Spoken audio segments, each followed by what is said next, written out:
undaunted by the driving rain, a sea of faces awaited at the Palisados airport the arrival of a living legend.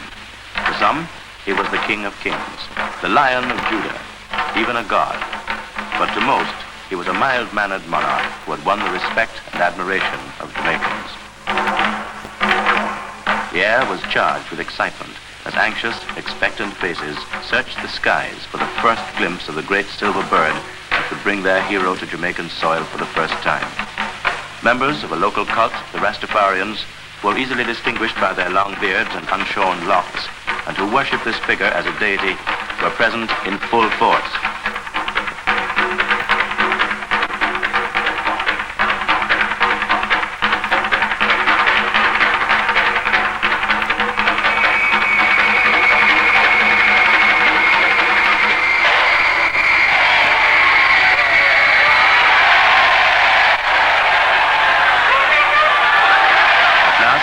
Rousing, boisterous, tumultuous welcome ever given to any visiting or local celebrity, His Imperial Majesty Haile Selassie I, Emperor of Ethiopia, arrived. The crowd erupted into a frenzy of rejoicing as they broke through the lines of soldiers and police and surged out onto the tarmac, eager to engulf the Emperor with their affection.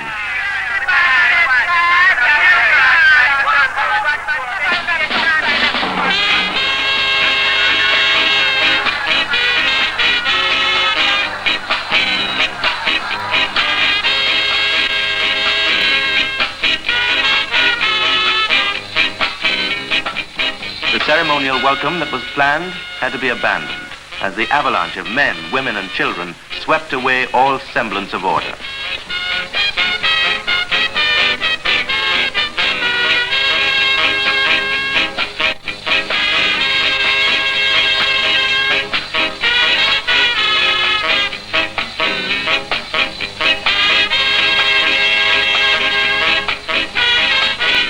Ethiopia, a monarchy on the eastern side of Africa, has been governed since 1930 by Haile Selassie, whom history records as being a direct descendant of King Solomon and the Queen of Sheba.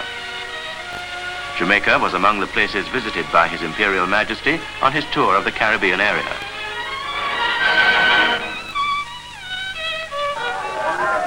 Huge crowds jostled for choice vantage points all along the route in the hope of seeing the Emperor.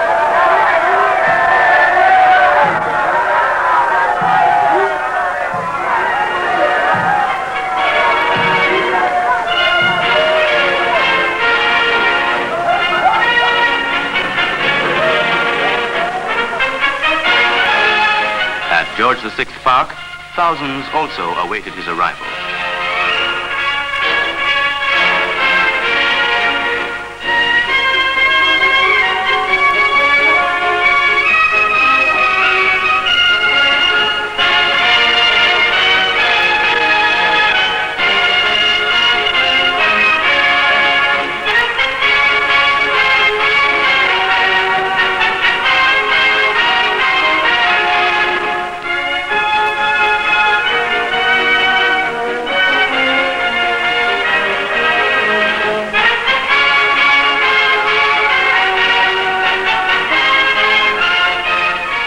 The cenotaph, His Imperial Majesty laid a wreath in memory of Jamaicans who gave their lives in both world wars.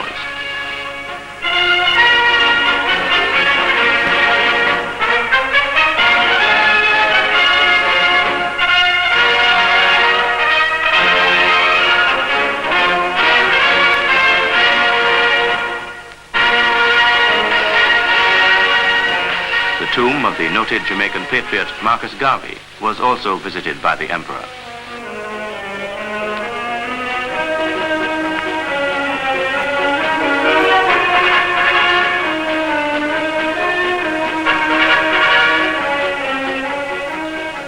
The royal party next drove to Jamaica House, the official residence of the Prime Minister, the Right Honourable Sir Alexander Bustamante.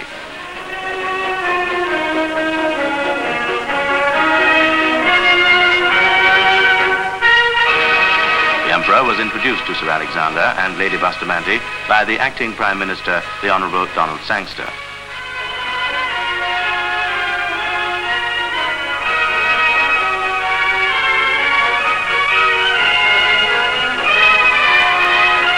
The National Stadium was the scene of the civic welcome extended by the government of Jamaica to His Imperial Majesty.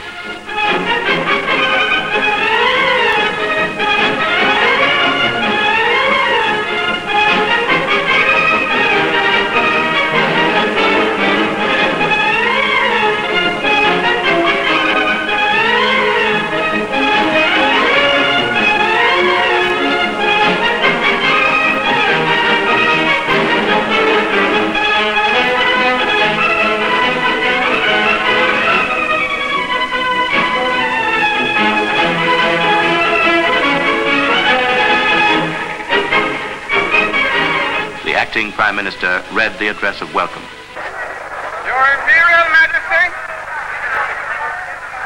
I have the great honor to express to you, on behalf of the government and people of Jamaica, a most warm and sincere welcome.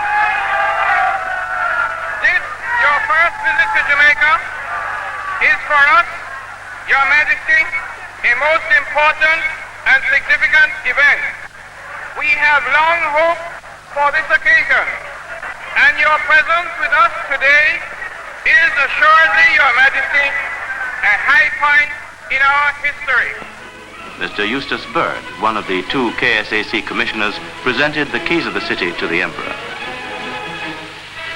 His Imperial Majesty and his party were treated to displays staged by the military and young schoolgirls.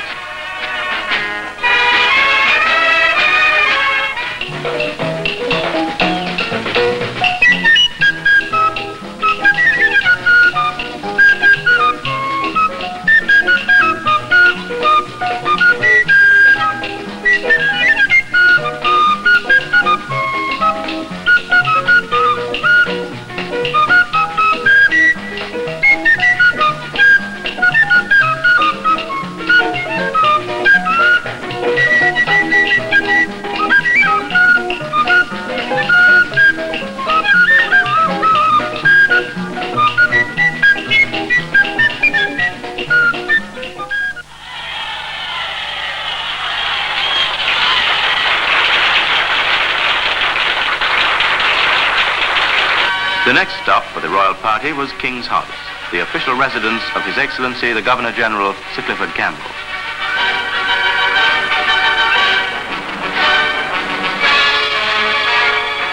His Imperial Majesty was introduced to many dignitaries and members of the Rastafarian cult in full regalia.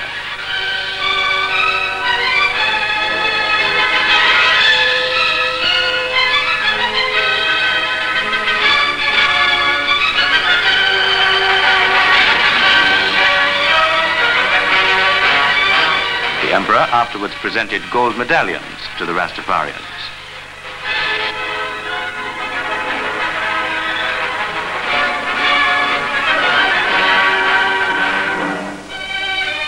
Then it was our turn for gift-giving. At a formal reception at King's House, the government of Jamaica presented gifts to the Emperor and to his grandchildren who accompanied him on the tour.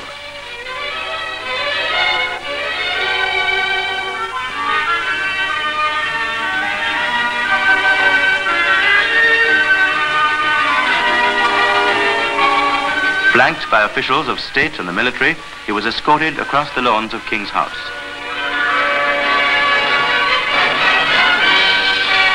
There, on a balcony, he settled back to enjoy a Jamaican concert under the stars.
pounding brass and crashing cymbals of massed bands heralded the opening of another session of Parliament at Gordon House.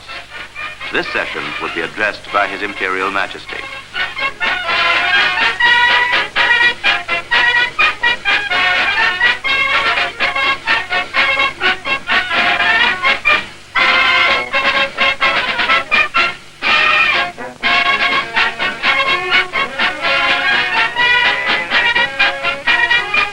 On his arrival, he was escorted to the saluting dais for the playing of the national anthems of Ethiopia and Jamaica.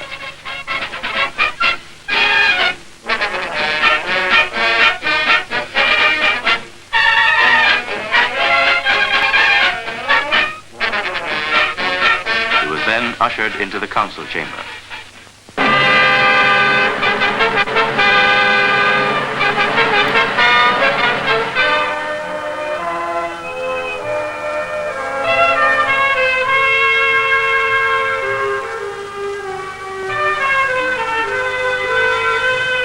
The Emperor's address to the Assembly and people of Jamaica was in his native Amharic and was translated by a member of his party.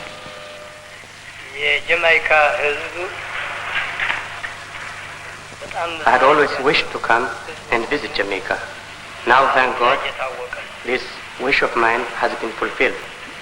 Upon arrival to Jamaica, I have seen more than I had expected. I have seen the progress of the people, and I have seen their determination to march forward in unity towards greater progress. I have also witnessed personally the extent of the feeling of the Jamaican people to the Ethiopian people. Again, I wish to take this opportunity of expressing my thanks to the government and people of Jamaica for the fraternal reception that was accorded to me.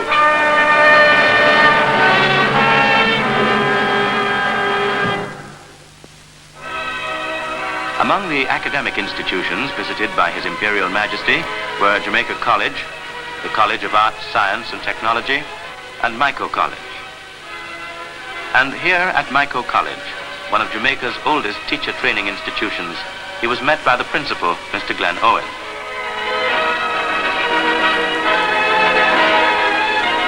Escorted inside, he was invited to sign the visitor's book.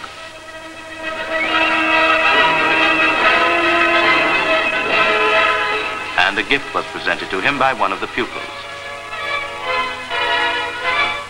The University of the West Indies is one of the institutions of which Jamaicans are justly proud. It covers 650 sprawling acres at the foot of the Long Mountains in St. Andrew, and it has recently been granted full independent status by the University of London.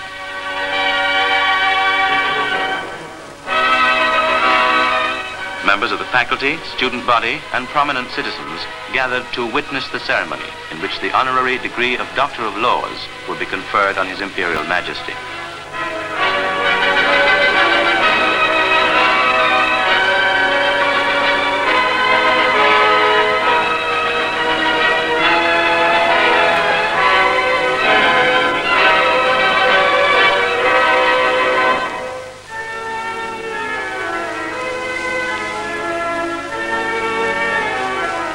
Dr. Philip Sherlock, Vice-Chancellor of the University, conferred the degree.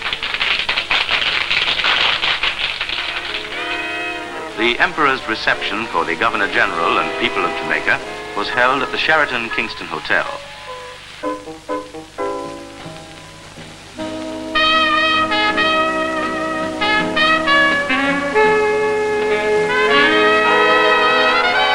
The atmosphere was cheerful and informal, as Jamaicans from all walks of life chatted and joked together and raised friendly glasses in a toast to the continued health and happiness of His Imperial Majesty.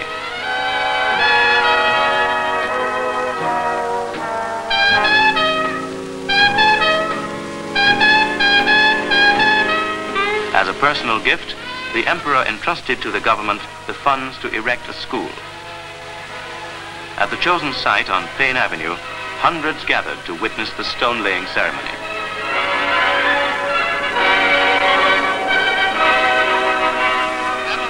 In appreciation of the Emperor's generosity, the government decided to offer a scholarship to an Ethiopian student tenable at the University of the West Indies. The foundation stone was laid by the Emperor himself.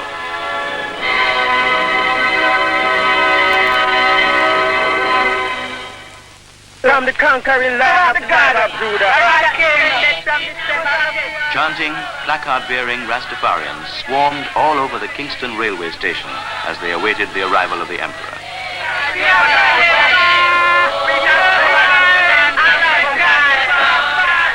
This was the beginning of a journey by rail across the island to Montego Bay Airport, from which the Emperor and his party would depart.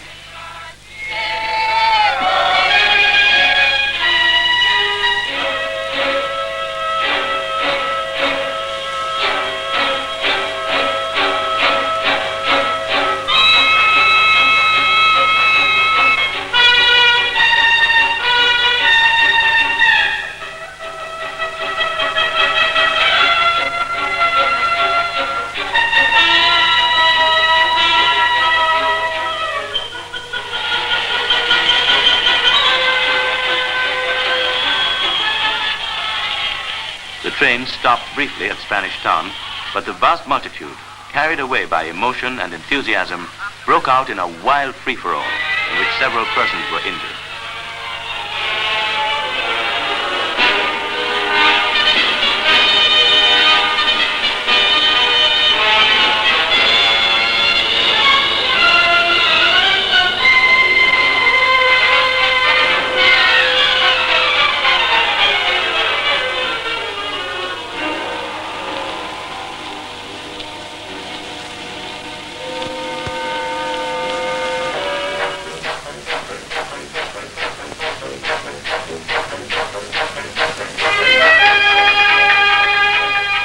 Journeyed through the countryside, the Emperor was treated to glimpses of the Jamaican scenery. His Imperial Majesty made several stops at various towns along the route. Some of these included Denby, Williamsfield, Magatee, and Montpelier. There he met both prominent citizens and humble folk. He also saw something of our rich heritage of folk dancing.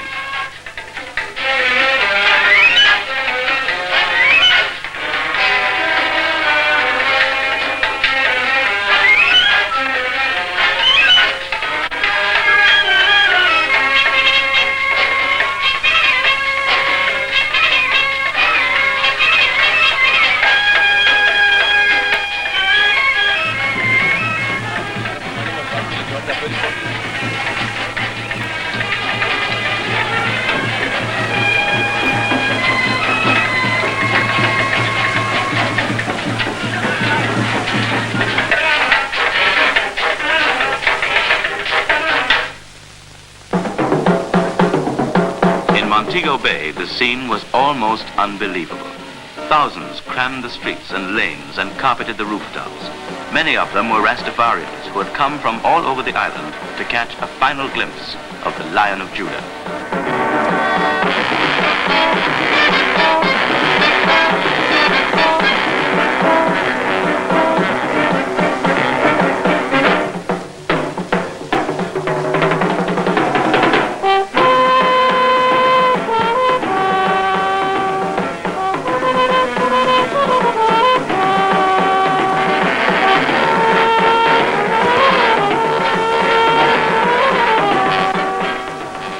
And when he was sighted, there went up a roar like the voice of 10,000 lions.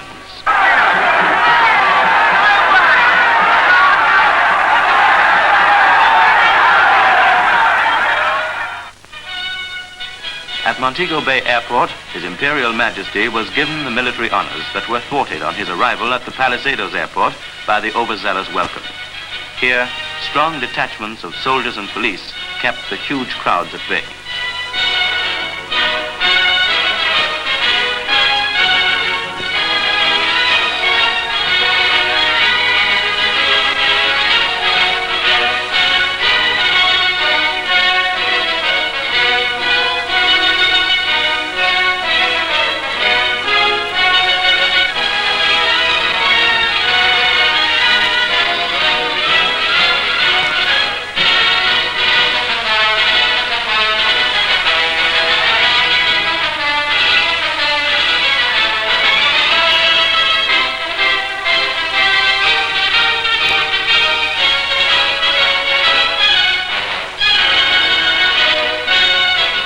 The time had come for us to say goodbye. The Emperor had spent 3 days with us, yet it seemed but a few fleeting moments. Haile Selassie, Emperor of Ethiopia, descendant of Solomon and Sheba, had touched the heartstrings of Jamaica as no other stranger had done. He had generated a tidal wave of emotion that had swept the length and breadth of our island and engulfed people with an enthusiasm and affection never before witnessed in the history of Jamaica.